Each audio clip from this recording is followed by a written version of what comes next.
Mike Mars with In Wheel Time. We want to thank you for joining us for part 3 of our 3-part series here with Ram 1500 in Lexington, Kentucky. Next, we're going to be talking with the electrification engineer for the Ram 1500, and we're going to find out how the eTorque system is all tied in and how that thing works. Well, Brad Spahn, Vehicle Electrification Manager for Powertrain Engineering.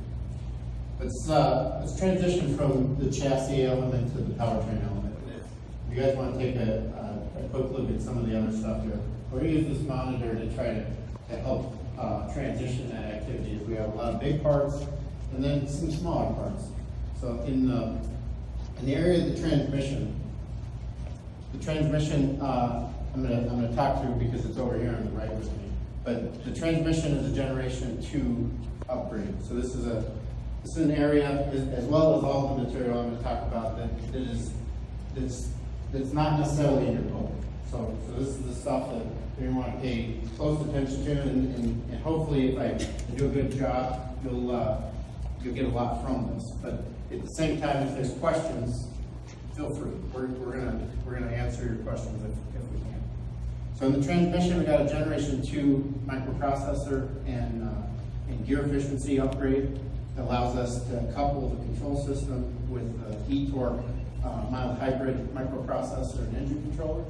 And those things are going to work in concert with each other as a system. And that control system is what we're referring to as the eTorque architecture. The transmission has, as you can see, a thermal plate cooler on it to assist with transmission efficiency, as well as the engine in the form of the warm-up activities. So a lot of integration in the thermal side for how do we get things warm, do it efficiently and quickly. So that's what I want to start with here. And I want to transition to the powertrain lineup in the form of, we have 2 gasoline engines in the form of the Pentastar upgrade. This has got, much like our other products at FCA, the upgraded Pentastar, award-winning application with 2-step lift, variable cam phasing, variable oil pump capacity, increased compression ratio, and improved overall combustion efficiency. And it's exclusive to the Ram 1500 with this electric motor generator unit. This will be the base powertrain for the product, and like Jim had said before, can produce about 90 foot-pounds of additional torque through the use of this motor and this accessory drive system in the crankshaft. Next, if we move up, this is the Hemi application. Originally launched in the all-new Ram 1500 with the conventional alternator. This is shown here with the new eTorque system, where this electric motor generator unit is now on a separate accessory drive system that allows us to have separation between the water pump and the crankshaft, so that we can again optimize the efficiency of putting electric motor torque into the engine crankshaft. And this again has the use of 4-cylinder combustion modes and variable cam phasing on the valve train. Those things work together in those conventional powertrain elements to improve the already improved elements of the vehicle in the form of weight savings and aerodynamic drag. So much like the body went to a seamless integration for design, so did the powertrain system to integrate with that vehicle activity. Moving over to the transfer case, there's some upgrades to the transfer case available in part-time and on-demand based systems. And there's an example of it here. And the final thing, which is really the reason I'm here, is to talk about all of the electrification components. So we have the electric motor generator that we spoke about before. On the Hemi unit, this is an air-cooled product that uses the interior 2 fans. There's 2 fans inside this that offer the cooling for that. And it's an integrated system that offers both the power electronics and the electric motor machine in one device. So what's under this cover is all the brains and the conversion from DC to AC 3-phase induction motor capable controlling. And inside the rest of the unit is the standard electric motor machine. In the Pentastar application, it's a little bit mounted differently. This is kind of a forward rotator, and the Pentastar is a reverse rotator. Both of these are optimized to try to improve the availability of the efficiency of the accessory drive, as well as the ability for contaminants, debris, et cetera, to be reduced in the potential for a failure in the form of wet slip or other contamination. Moving on to the rest of the parts. The heart of the system includes these cells. This is a battery cell, one of 12.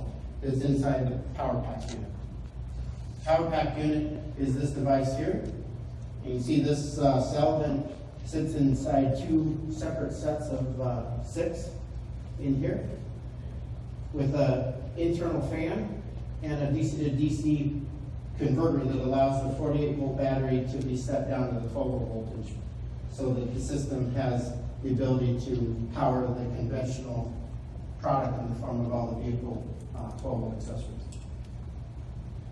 Is there any specific question before I move on? I'm going to transition to some driving experiences now. There's, much like any accessory drive, there's things that we would want to be mindful of. The system is uniquely designed with the belt construction for the useful life of the vehicle for design. So this is not intended to be a part that is serviced in the form of 10,000, 20,000 miles. This is intended to be, it goes the distance. On the form of the control system, there's both a sensor inside the motor and in the engine to offer us the ability to manage conditions where there are slip and detect that, so that in the event there is a failure, we can alert the system for that behavior. Or if it's a minor slip, we can manage that through the ability of managing the torque surface, so that we mitigate that without having any check engine-like relationships. Can you talk about these tensioners? Is this a big torsion spring, and is this like a coil spring So, in there? in the Hemi system, this is a rotary tensioner-based conventional torsion spring setup, and this is a hydraulic element on the other side. So in the accessory drive, you have to manage both surfaces because you're putting torque in the belt on both sides. So you manage the backside tension on the product through those two tensioners. That's passive. They're both passive. Correct. There's no electrical elements. We're not powering that. Right. Now. They're passive friction spring and a hydraulic element on the other side. Brian, did you guys consider liquid-cooled generator motor for the Hemi, or wasn't that required? It wasn't required, and because of the packaging space and the availability of the product, the air-cooled system actually works to our advantage in this setup. On the Pentastar being it's the alternative mounting location, the standard air comes in, air goes out behavior is now reversed, making that more complicated. So the liquid-cooled option offered a better solution for the Pentastar architecture, and the air cooling element of the high and dry component of the Hemi was a unique mounting system for this product. So air versus liquid-cooled might mean vehicle application might make the difference, right? To some extent. Certainly, all electronics want to be high and dry. Brian's got a lot more content to go through, so if we could hold the rest of the questions till the end. Yep. So I'm going to transition. If you want to sit down, feel free. We're going to go through, and so how does it work, right? Which is a tough thing to describe. So I'm going to do that through a number of customer experiences. These are going to be kind of feed the team here today with. I expect you to see this when you're actually in the vehicle. So rather than me talking through this to huge extent, I want to just give you a taste of what is to come. And we're going to break this down in six experiences. So we use this kind of graph to generate the where are we and the steps. The first one being auto stop. The second one being our e-roll assist. That's our transition in an auto starting phase. Accelerating and shifting, cruising speeds, deceleration and downshifting, and regenerative braking.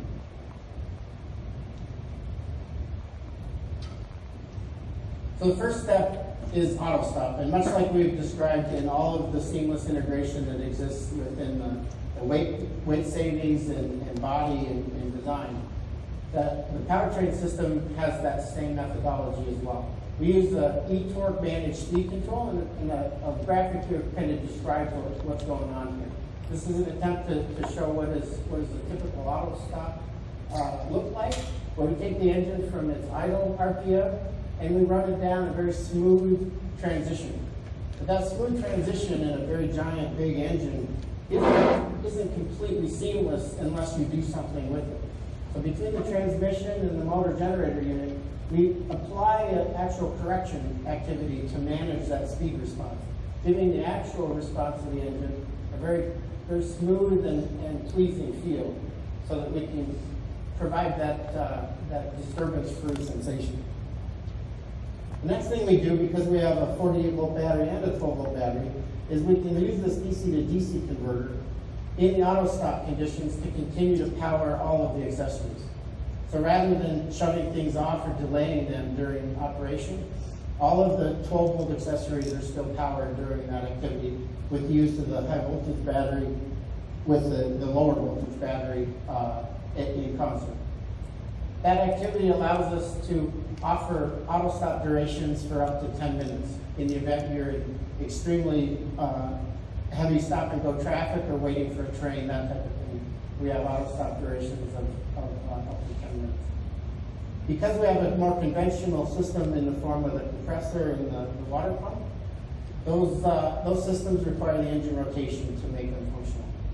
So we balance the comfort and fuel savings with the interior cabin comfort through the use of the decision between the load that's in the control system for the HVAC and the availability of auto stop fuel savings for the product. One of the things I want to highlight is fuel savings in the application is about half a gallon an hour. So in the 90-second auto stop, typical of what you'll see in traffic, you'll save about this amount of fuel.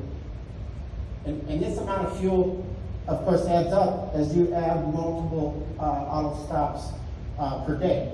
One of the things that we have is an extension of our conventional system where it only takes 2 miles an hour to get you the next auto stop.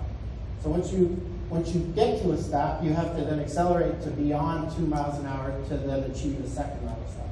And that offers you the ability to achieve drive-throughs and other stop and go conditions where you don't have to push on the throttle to get going, only to then get savings from that activity. That's an enhancement to our control system for where we do that threshold. The next thing I want to talk about is e-roll assist. This is where a lot of stuff happens in a very, very short period of time. The first thing we do is we watch both brake pedal and accelerator pedal. And what we do with that is once we see the driver actual request for motion in the form of reducing your application of the brake pedal, we start things in motion. So in about 70 milliseconds, we move the engine from its not rotating state to its now starting to rotate, applying that up to 130 foot-pounds of torque and 90 foot-pounds in the Hemi and Pentastar applications, respectively. And that gets us to an area where we transition to what we refer to as staging for motion. So in about the blink of a human eye, we go from the driver asking for, I think I need some motion, to we actually have torque at the tire to generate that actual motion. So in the first half of rotation of the wheel, we then do what is an electric to combustion transition handshake. That transition allows us then to take the very powerful engines that we have and use that as the prime mover to make the vehicle accelerate. So that transition between the first driver motion and the vehicle actually stays for motion and combustion handoff, a lot of stuff going on in a very short period of time. And again, like we showed in the auto stop, it's all done based on a profile for what the driver demand is in each of those states, closed loop control. The next experience that you'll see today is in the area of now that you're starting to accelerate, there's real-time optimization that takes place. The motor generator unit is effectively the conductor in the application, and it manages the decision process for should we use the battery, should we use the motor, how much of the engine. We do a coordinated torque control with that electric motor hybrid processor. to then do real-time optimization for the best decision. So we have a coupled, about 10 horsepower motor with a 400 horsepower engine, and you can see where there may be times where a little bit of assist is there, but the engine's still the prime mover of the product.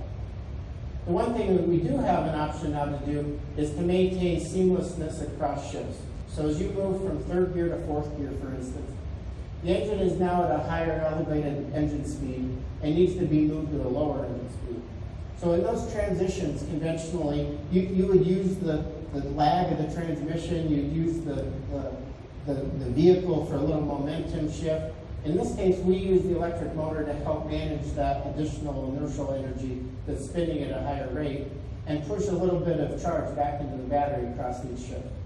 That allowing for a little portion of recovered energy for each transition of the shift. The next experience that you'll again see is at cruising speeds. So much like when you ride your bicycle with the slight out of adjustment behavior of the brake on the wheel, the alternator of a conventional vehicle is kind of that brake on the engine. You're continuously powering this parasitic loss to the accessories of the product. This is again a place where in the product we have both a 48-volt battery and a 12-volt battery. And because if we're at states of charge of the battery that allow us to optimize that parasitic drag, there's times where the best answer is do nothing. Let the motor literally freewheel.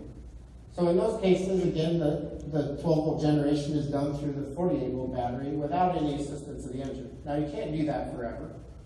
So the engine is then loaded at more optimal rates for the electric motor to be able to do that transition between charging and discharging in a 48-volt battery at highway speed. That allowing the generator versus alternator operation to be slightly different. The other thing this offers us the ability to do is do expanded use of the additional powertrain efficiency.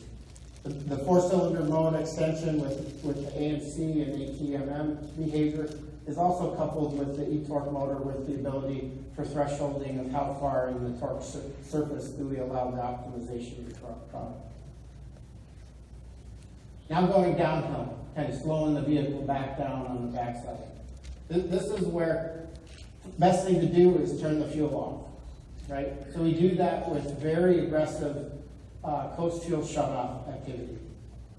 We also use those cam phasing technologies and two-step lift and four-cylinder mode operations without burning fuel to reduce the pumping effort of the engine. That offers us the ability to take that originally used for deceleration field that is conventional in a vehicle and transition that same torque into coast regenerative braking, offering a very steady and somewhat similar to conventional product deceleration rate without the sail-on feel that would exist without doing this offset. That allows us to be able to offer, again, another nugget of recovered energy. We also use the motor generator like we did on the acceleration side, but now to keep the engine from burning fuel for transitions across shifts, accelerating the engine up from the lower speed to the higher speed for each downshift, offering a further reduction and improvement in seamless smoothness for the activity of transitions. Now the last piece of the driving mode experience that you're going to feel is in the form of regenerative braking. This is where the predominant increase of savings comes from. So all those things where we're doing the discharge and electrical energy management for the 12-volt system predominantly come from this area right here. And we do this in a number of levels. We have a fairly conventional style braking system, but in all braking systems there's an area of the pedal travel that is just lost. The human is doing a little bit of work, but you're not getting a lot of actual braking activity for that. Because we have a full range travel sensor on the brake pedal, that allows us the ability to then see that progression. And before the friction gets involved, we can actually do an element of pure eTorque related regen, offering us abilities to further that transition between the coast surface and the initial brake-on performance.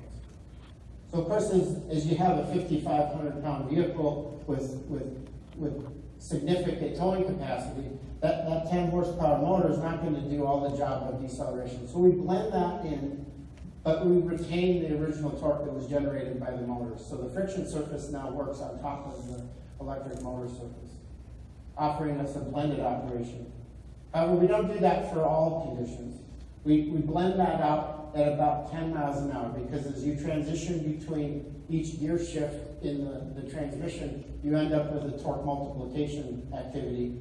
The driver doesn't want to be moving its foot continuously to try to generate the ideal braking rate as we change the gear ratio in the product for torque. So we blend that out. And about 10 miles an hour, we end up with a transition where the system goes to pure friction. We also do this in ABS panic stop maneuvers and let the conventional product do the conventional stopping activity, with the powertrain becoming a non-incorporated activity in those limit surface stopping areas.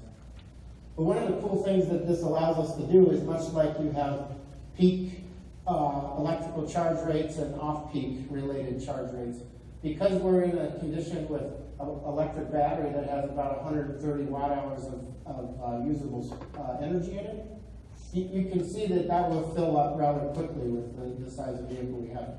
So one of the things that we have the ability to do is look at when is the electricity cheaper. And one of the things we do is we offer what we call smart fan cooling, a slight overcool of the system as you may, allowing the system to then, when you get to zero vehicle speed, offer an extension in auto stop duration, because while you're decelerating, if you need cooling, you push it a little bit farther, because those electrons are cheaper at that moment. Rather than storing them and power looping them through the product, we simply use them at a cheaper rate at that time. So that concludes the 6 driving experiences that you'll experience in the eTorque system today, and offers the technical definition of how we offer the 10% improvement in overall fuel savings for the product, and includes the comfort and capability integration that we did for our program. We want to thank you for joining us for part 3 of our look at the Ram 1500 eTorque system. We've got a lot of details, a lot of information to share. We're going to have some driving impressions coming up as soon as the embargo lifts in a few days. But for right now, thanks for joining us, and we want to invite you to join us every Saturday from 9 to 11 on SportsMap 94.1 out of Houston.